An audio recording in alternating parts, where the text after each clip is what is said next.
Taasan po ang parusa sa mga amo na nagmamalupit sa mga kasambahay. Mataas dapat ang penalty, mataas dapat ang pagkakakulong kung sino mang amo na patunayan na inaabuso niya, binubugbog, sinasaktan, minamaltrato ang isang kasambahay. Sir, yung kay Ma'am LV, sir, kasi hindi siya reported sa PNP, so hindi siya recorded sa SIRAS namin, sir, kasi nag-report siya sa NBI. Ang gusto ko po kasi marinig, Mr. Chair, meron na dapat na sampulan na pulis para makita na patas ang pulis. Nakabaro ninyo dahil ng abuso o gumawa ng injustice laban sa isang kasambahay. Yung bang qualified theft na punishment sa mga kasambahay, tanggalin na yung balakabalastugan na yan. Alisin na po yung salitang domestic servant. Masakit sa tenga, para bang alipin. Lahat ba ng mga barangay may register ng mga kasambahay?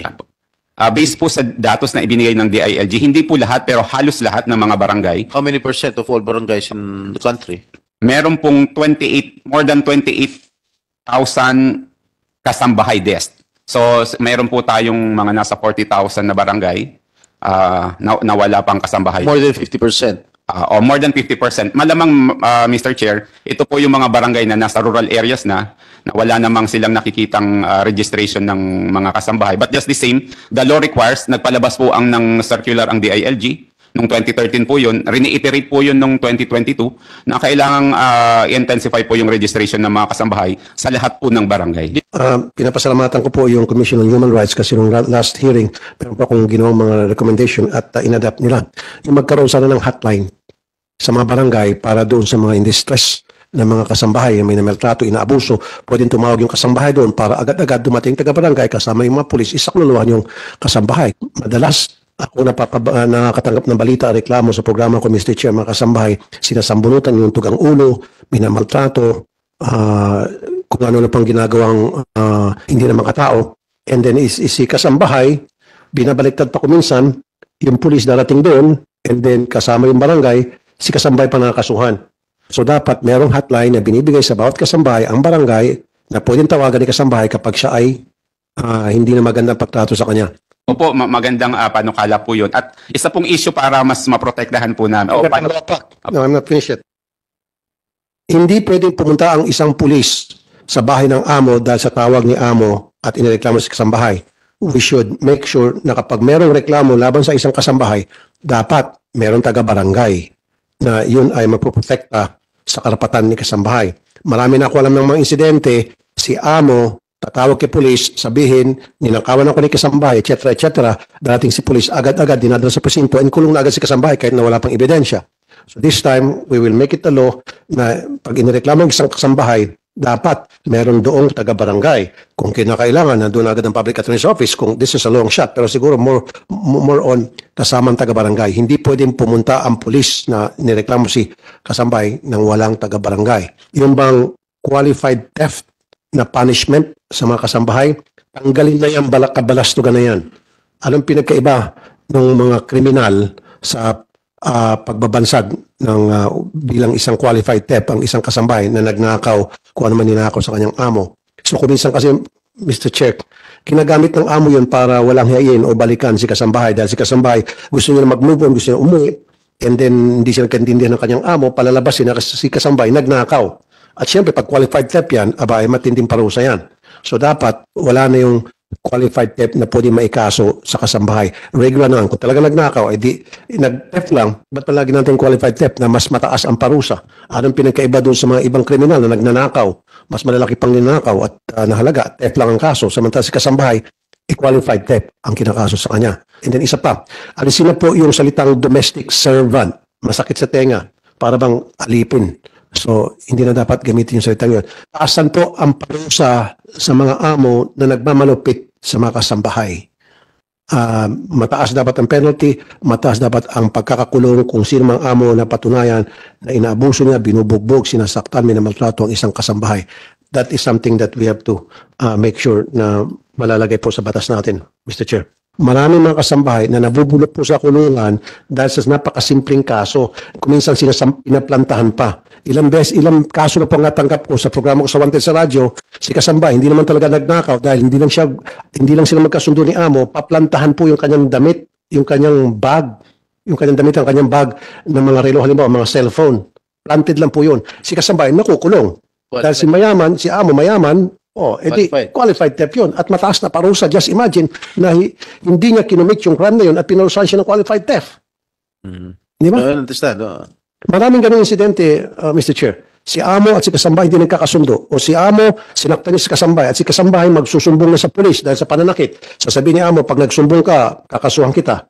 And then si Kasambahay, gusto pa rin talaga magsampa ng kaso, unahan ni Amo, paplantahan niya yung cellphone yung kanyang bag. So tapos magpapatawag ng pulis si Kasambahay, ay si Amo, si Kasambahay, kulong na, nauna pa. May mga pasa na si Kasambahay, siya pa ang nakulong dahil dun sa qualified theft na yan. Yun. Nagagamit po yung kasong qualified theft against sa napakarami natin mga kasambahay. Yun po palaging ginagamit na armas, ammunition ng mga mapag-abusong amo na gusto maisahan si kasambahay. So I'm not referring to the laws that you guys passed, Mr. Chair. I think it's about time that we have to revisit the law para maging patas naman sa ating mga pobreng kasambahay na sila po ang nanilibuan sa atin, day in and day out nandiyan sila para sa atin, magkasakit tayo, sila nagluluto sa atin, namamalengke, naglinis ng bahay. So dapat mabigyan sila ng fair treatment kapalit ng kanilang napakagandang serbisyo sa mga pamamahay natin. Meron na ba nag-violate ng batas kasambahay? Meron ba kayong mga datos na pwedeng ipresenta sa amin? Sir, yung kay Ma'am LV, sir, kasi hindi siya reported sa PNP, so hindi siya recorded sa SIRAS namin, sir, kasi nag-report siya sa NBI. Okay. Mr. Chair, makasingit. So, Colonel, itong record ninyo ay base doon sa pag-report ng kasambahay sa PNP. So, may mga kasambahay din kasi na nagre-report lang sa barangay at hindi na nakarating sa PNP. So, hindi included dito. Sir, hindi po included kasi ano yun po, yung lupon ng tagapamayapa muna sila, sir. Dapat kasama rin yan. Isama mo rin sila dahil victim din sila. Violence, victim sila ng pangkakarahasan ng kanilang amo. Dapat magtanong din kayo sa mga barangay. Mr. Chair, Your Honor, sir, ang kinikater lang namin yung lumalapit lang po sa stations namin. Mr. Chair, pagdating sa barangay, kuminsan, hindi naman lahat ng barangay, pinapanigan ni barangay chairman si Amo. Remember nung last hearing natin dito? Pinapanigan ng mga taga-barangay si Amo kasi si Amo meron silang pakinabang. Meron silang benepisyo. Kasambahay, wala. Kaya palaging dihado si kasambahay. So dapat magkaroon din kayo ng data. We will do that, Mr. Chair, Siguro, Your Honor. Colonel, mas maliit itong mga datos niyo.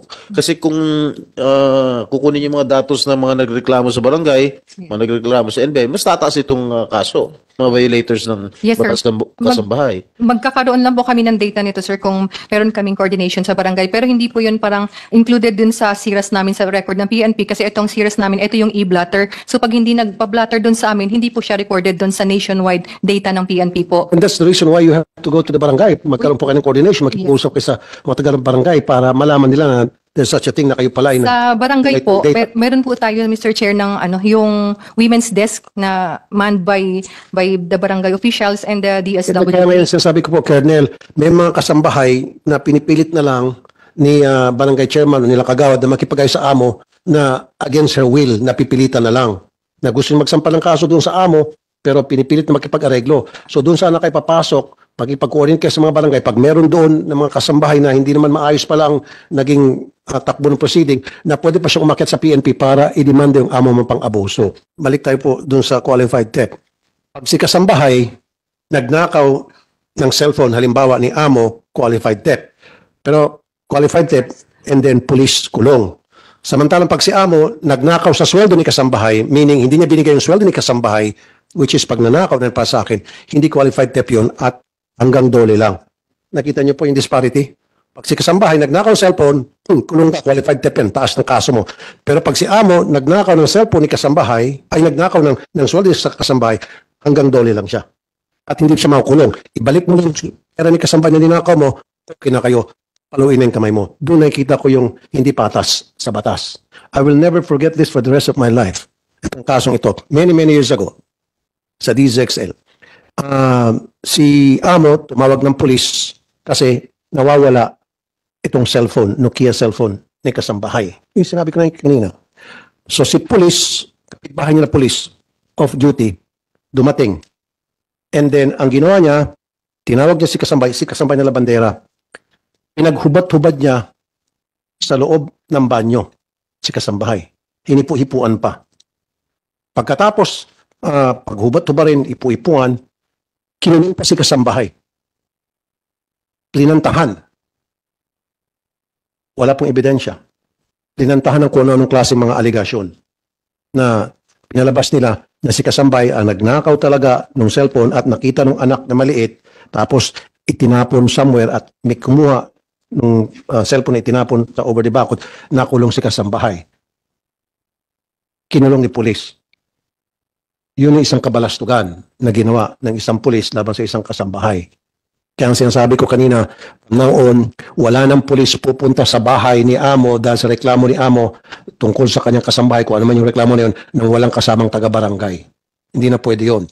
Kasi si pulis, madali niyang mamaniobra at matwist yung reklamo, diba? Laban sa kasambahay in favor of the complaining Amo. Ang gusto ko kasi marinig, Mr. Chair, meron na dapat nasampulan na pulis para makita na patas ang pulis na nasampulan na kabaro ninyo dahil ng abuso o gumawa ng injustice laban sa isang kasambahay. Dapat merong na-demote man lang. But I doubt kung meron.